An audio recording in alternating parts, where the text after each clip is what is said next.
and welcome to the A300 Pratt and Whitney engine. So what are we going to be talking about in today's video? Well, first of all, we're going to focus on the Pratt and Whitney engines, what makes them different from the GE engines, why they're pretty interesting and pretty unique as well. Then we're going to be taking a look at the IDC 900, which is the special radio that also comes with this update, which can be toggled on and off, but we'll go through that in the sim. This allows full CPDLC integration, just like the real aircraft. After we've covered these items in sim, we'll be doing our short flight from Leeds Bradford Airport today to East Midlands Airport, where we diverted this DHL aircraft in last night because of bad weather. So it's just going to be a very short positioning sector to show off some of the Pratt & Whitney features and IDC. Now, the Pratt & Whitney 4000 series engine was a really popular engine back in the day. It was used on, I believe, the 74, MD-11, A300 of course, and quite a few other aircraft. So it was the equivalent from manufacturer Pratt & Whitney that General Electric made with the CF6 series engines that we've also been given here. Now, what is special about Pratt & Whitney engines? Well, they use a primary thrust measurement of EPA. Now, what is EPA? EPA stands for Engine Pressure Ratio. So it is effectively the difference between the inlet pressure and the outlet pressure of the engine, and it gives you an idea of how much thrust the plane is making. Now, I'm not going to get too technical here, but why use EPA over N1, for example, which all other aircraft use normally? Well, in a pure technical sense, EPA is more accurate, because it is definitely what the engine is producing. There's no ifs or buts or maybes. What do I mean by that? So if you take a CF6 engine, 90% N1, the day it's rolled off the factory floor, that might produce, I don't know, let's call it 45,000 pounds of thrust, 50,000 pounds. It doesn't really matter. Now, let's roll that engine forward 5-10 years of usage. We set that same 90% N1. It's actually not the same amount of thrust because the engine's slightly worn out, right? It's pretty close, but it's not quite the same. Now, if you take a Pratt & Whitney engine and you want 1.5 EPA the day it was made, if it says 1.5 EPA, that's how much thrust the plane's making. If the engine's 10 years old and it says 1.5 EPA, that is how much thrust it's making. There's no ifs, buts, or maybes about it. That is what it's doing. And that's why EPA's pretty interesting. Now, we've done a custom simulation of EPA, so you will actually see in the air when you're at idle descent, EPA can read below 1. Why is that? Well, actually at sort of higher speeds and when the engine is at idle, it's actually not producing thrust, it's basically producing drag. It's not helping, so it will drop below the 1 EPA. It's a bit more complex than that, but we'll leave that there. So you can kind of see it going from about 0.8 about the lowest up to full power, which is about 1.57, something like that. But it's a really cool system, and we've fully custom simulated it, along with custom simulating the N1 and N2 values, as that has to fall inside of this sort of custom overlay of the engine model. Okay, before we look at it in the sim, let's talk a little bit about the IDC 900. What is it? Well, actually, it's basically a full FMS that was retrofitted to be a radio. Why? Why do this? Well, the reason is CPDLC, A-cars, and all these different modern conveniences for airline flying are becoming more and more important. And the A300 was built way back, if you think about, in the 60s with the original version, and the 80s where A-cars and CPDLC was a twinkle in someone's eye. They didn't even begin to exist. So to integrate them into that default FMS is rather difficult and can be rather clunky. So there's been many different generations of people trying to get this integrated seamlessly. They've taken an FMS, put it down here, and this is how you tune the radios, and this is how you also receive CPDLC messages, log on, log off, ask for weather. All of this is controlled via this menu here. So let us jump into the sim, take a look at some of the IDC functions, and then we're going to take a look at some of the Pratt & Whitney functions practically in the simulator. Alright, so we have a few new options in the settings menu, so let's take a look at those now.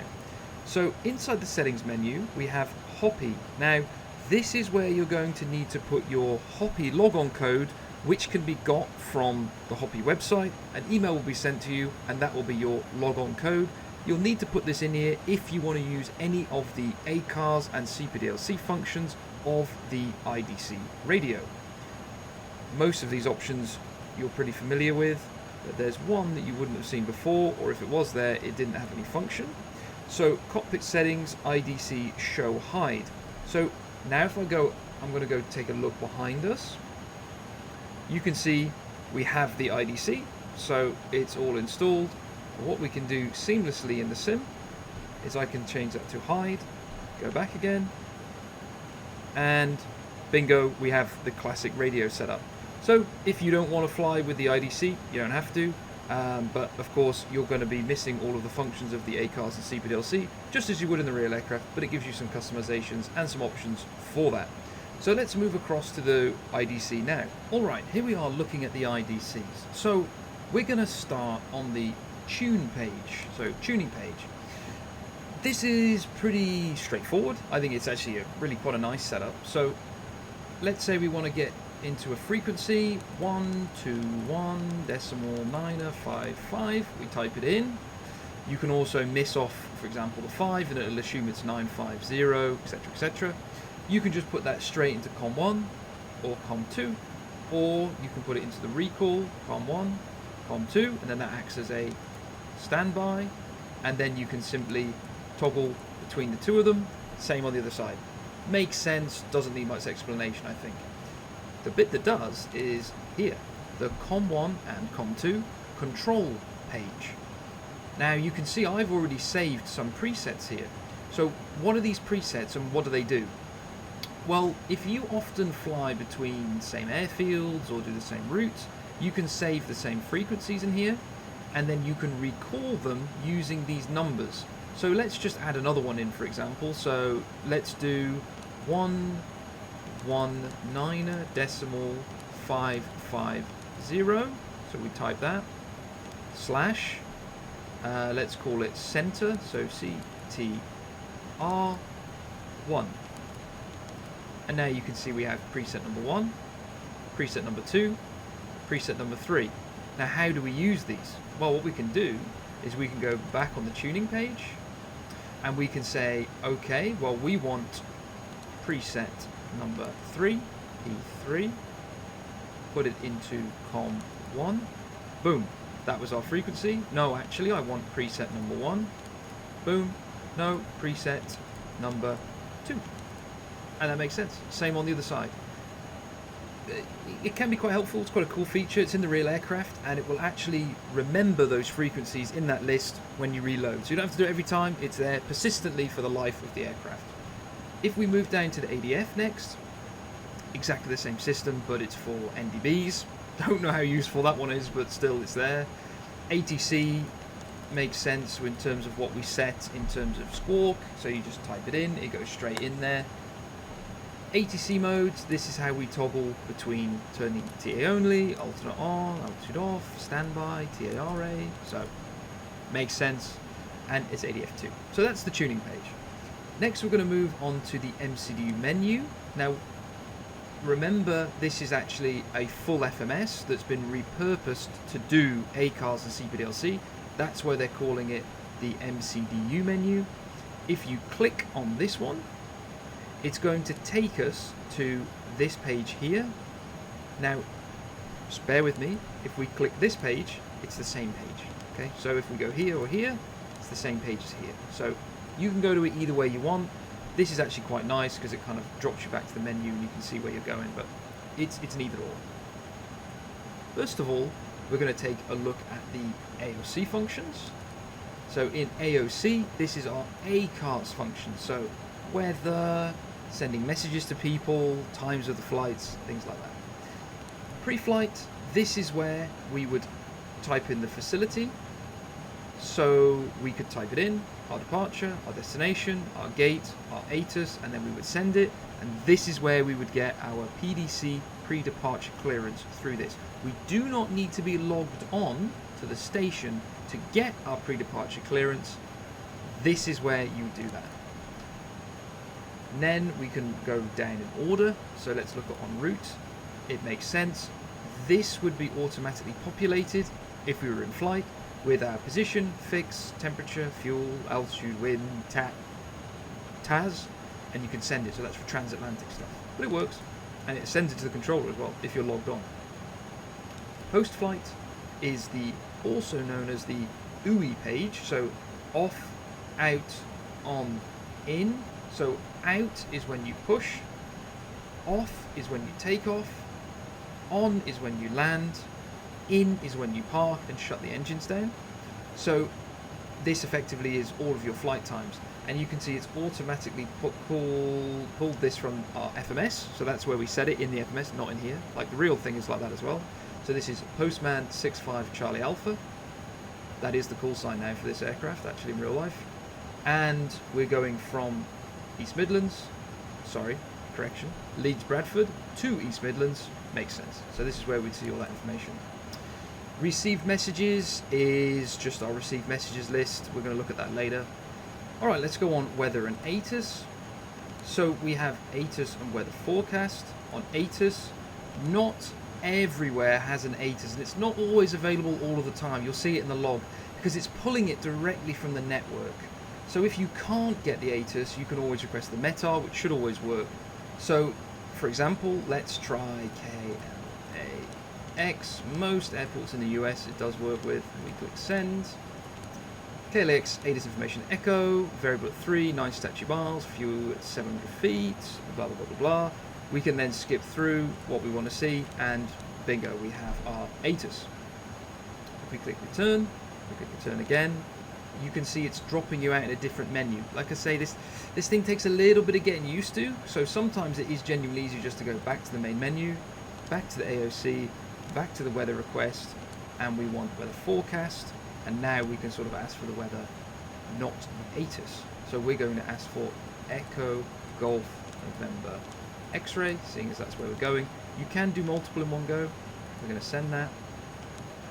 Here comes the METAR, so it's not the ATIS, but we've got the wind, 9,000 meters, showers of rain, broken cloud, and a very, very low QNH, as you can see. Of course, this is the actual real-world settings, not what I have in the simulator today, so bear that in mind. But if you're flying on the network with live weather, it should all match. Let us go back. As you can see, it's easier to go like this, and we can then go to the free text option. So we've gone through all of these. Free text, you can send messages to anyone who's logged onto the Hoppie network. Caveat, do not abuse this system. All Hoppie messages are logged, all Hoppie messages are public, so if you decide to send someone a message that's inappropriate, it will be seen and it will be moderated. So just make sure you're using this in the proper sense. So you can just type in the address, which would be, say, your friend's call sign. They can be on any other aircraft that's also using Hoppies. They can send you a message, you can send them a message. It's really good. The other one is how you type this in. We've done it like the real thing. So if I just spam A, see, it doesn't allow me to type anymore. You have to do it line by line. So you can see this is how you type a sentence. You type this, then this one, then this one. It's not going to automatically overfill to the next page, or the next line, I should say. And then you can send that. That's everything from the AOC. So now we're going to look at the CPDLC function. Now, you don't need to log on, but we are going to log on. We have someone actually with a test station set up for this video today.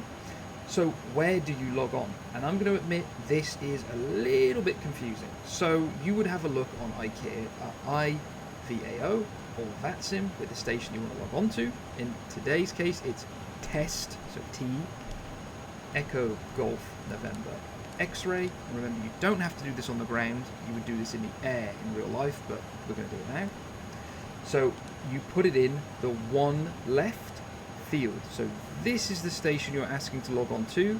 This is the next station, which is of course the same.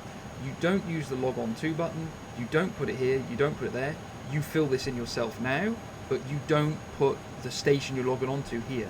This is what is telling it to log on to. So we are going from East, we're going to East Midlands, so Echo Golf November X-ray, and we're coming from Echo Golf November Mike, like this, and now we can send the log on.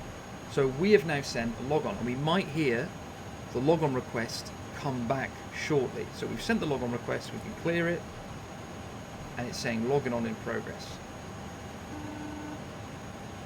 And you heard that message. So first of all, you heard the dial tone from the ATC message light and company message received. So we have been logged on. So that is the controller logging us on. So how do we view the rest of it? So we can actually go to the ACARS messages. Remember, this is all of the messages. Log on was accepted. And we can see, what do these arrows mean? Let's quickly go over this. You can see that this means uplinked, downlinked, opened, and you can also see who it's from, the test Echo Golf November X-ray station. Effectively, it makes sense, right? It's just a list of messages.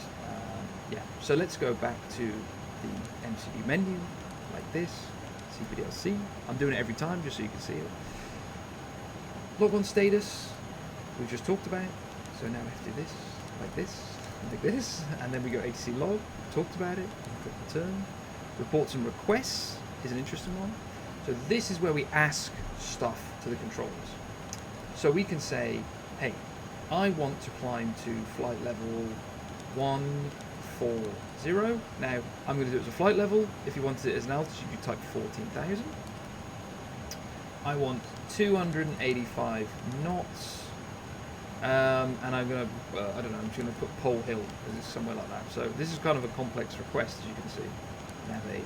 No lat long, due, weather, let's say. Verify. Request flight level 140, request speed 285, request direct to POC. I used the wrong one. Doesn't matter, but if you put Pole Hill, it would have worked. Send. So now I've sent that to the controller, and they will basically tell me yes or tell me no. And we have to wait. So, company message is received. We've heard the ATC noise. Climb and maintain flight level 140, maintain 285 knots or greater, proceed direct to POC.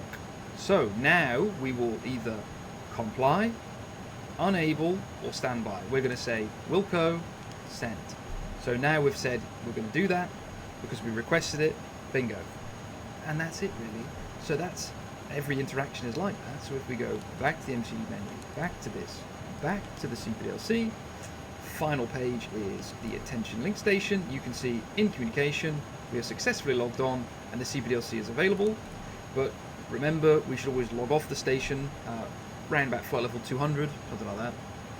So we're going to log off, and now we are successfully logged off. It seems a bit confusing, I know, it's all a bit all over the place, but once you get your head around it, it's pretty easy to use in terms of just always come back to the menu, go back and forth and back and forth, it's all there, and I actually really like it as a system. It's really cool. These are all, of course, fully independent now as well, which is nice, so you can have the radio on one side, the messages on the other, so you can, like personally, I always leave the messages up on this side, tuning up on this side, and you can have it nice and split like that. One thing to note, you know we heard the ATC message call? That happens when you get a CPDLC message. So a log on or a log off or a command. When you ask for weather, it's not going to happen because that's an ACARS messages. They're separate functions, but they come through the same thing, but we've separated them realistically. That's it really. Let's move on to the Pratt & Whitney engines. Alright, so we've pushed back now and we're ready to start the engine. Start procedure is exactly the same, except for there are some extra buttons on the overhead for us to look at now. So as you can see, there's buttons that say engine mode N1. Now what do these do? Well, what these do is they are for when the engine has a failure of that engine pressure ratio sensor. So it's a way to drop it into a different mode. But what we're going to do, we'll look at that afterwards. So we're going to put the igniters to A, and we're going to start. So now we have start valve open, which looks good. We can see that we've got the N2 rising, N1 is rising, and the EPA is now showing a 0. If for a moment we just take a look at this information here, the oil PSI and all the sort of readings on this page are quite different from the GE engines. They have a different amount of oil, a different amount of PSI. And can you see how it's still, if I highlight here, this is still red. Now that's actually normal. So we've reached max motor now, which you can see the N2 is slightly lower than on the GEs. And now we're going to introduce the fuel. And you'll also notice, see, we have a low oil pressure light. And that's actually normal for the first part of the start. So you see how we've still got the light on. Don't abort the start, that's normal. And it should go out in just a second. Now, so it's gone out. Start is a bit slower than the GEs, and also you can see that the EGT, so our exhaust gas temperature, is much lower, much lower. Its maximum is around about 625, and you can see it's peaked at around 420, 410, and it comes idles around 300, so really much cooler running engine. Alright, both engines are started now, ready to go. What we're going to do is go on the exterior view and take a listen to the differences for the Pratt & Whitney engines. They have a very different sort of roar, which isn't really as present as the CF6's buzzsaw sound, and their idle sound is totally different. So let's take a listen.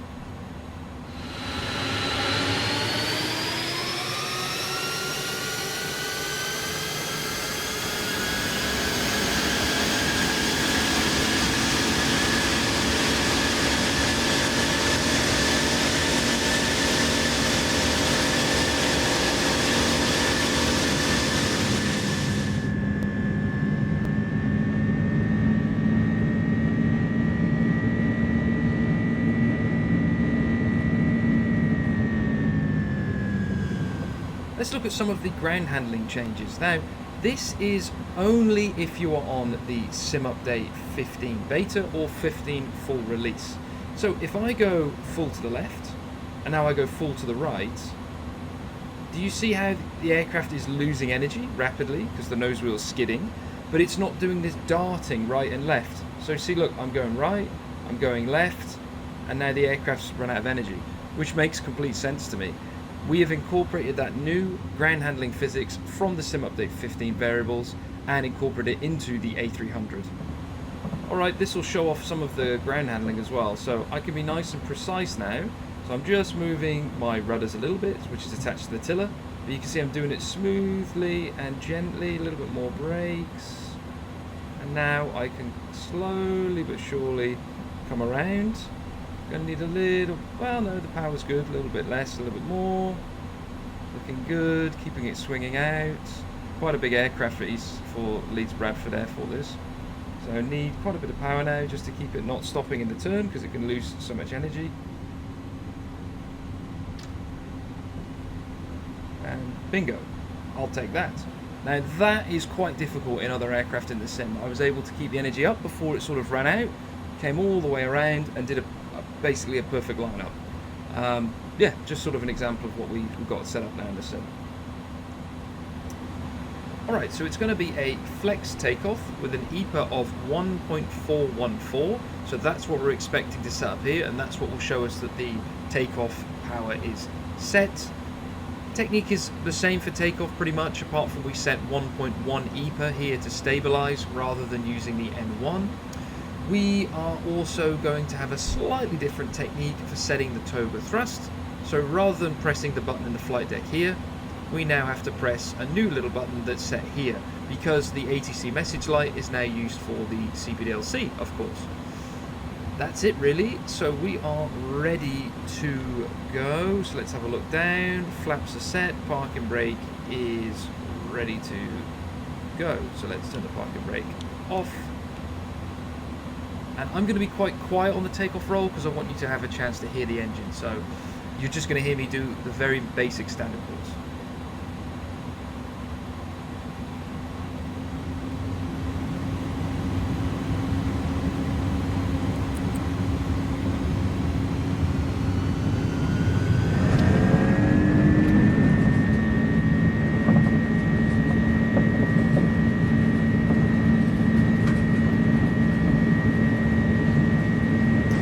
Thrust is set, 100 knots,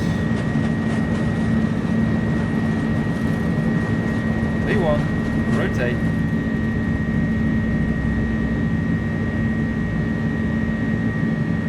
positive climb, gear up, autopilot 1.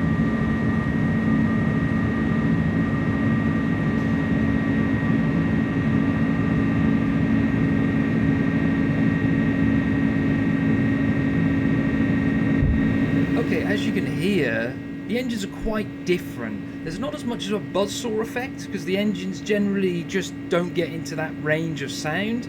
They're also quite a bit louder at idle, like we were on the ground.